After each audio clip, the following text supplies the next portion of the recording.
আসসালামু আলাইকুম দর্শক।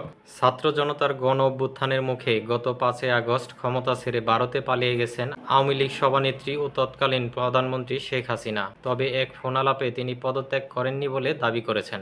আজ শুক্রবার ক্ষমতাচ্যুত প্রধানমন্ত্রী শেখ হাসিনার নতুন একটি ফোনালাপ ফাঁস হয়েছে, যেখানে শেখ হাসিনা জানায় তিনি এখনও পদত্যাগ করেননি, ফলে বর্তমানে বাংলাদেশের প্রধানমন্ত্রী তিনিই। এ সময় হত্যা করে ডক্টর ইউনূস অবৈধভাবে ক্ষমতা দখল করেছেন বলে দাবি করেন শেখ হাসিনা।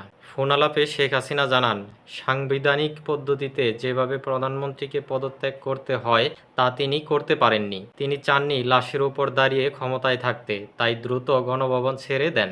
বেলজিয়ামে অবস্থানরত নোয়াখালীর সোনাইমুড়ি থানার ছাত্রলীগের সাবেক সেক্রেটারির সঙ্গে টেলিফোনে একথা জানান শেখ হাসিনা।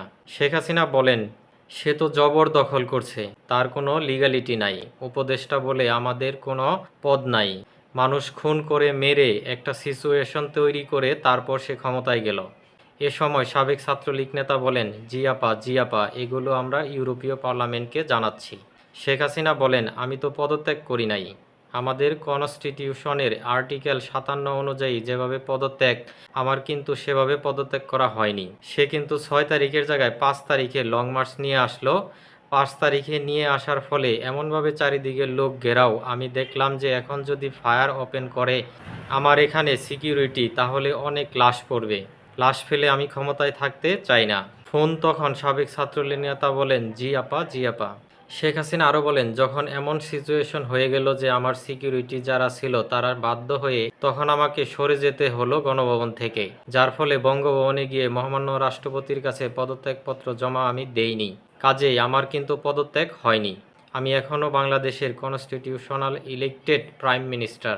জবাবে সাবেক ছাত্রলীগ নেতা বলেন, ইনশাল্লাহ আপা, আপনি চলে আসবেন তো, আর বেশি দিন নাই। এর আগে তানভীর নামে এক যুক্তরাষ্ট্র প্রবাসীর সঙ্গে শেখ হাসিনার ফোনালাপ ফাঁস হয়েছে। ওই ফোনালাপে শেখ হাসিনা বলেছেন, আমি দেশের খুব কাছাকাছি আছি, যাতে আমি চট করে ঢুকে পড়তে পারি। উল্লেখ্য, 5 আগস্টের পর থেকে শেখ হাসিনার সঙ্গে অনেকেরই কথোপকথনের অডিও ফাঁস হচ্ছে। ধন্যবাদ দর্শক। আসসালামু আলাইকুম।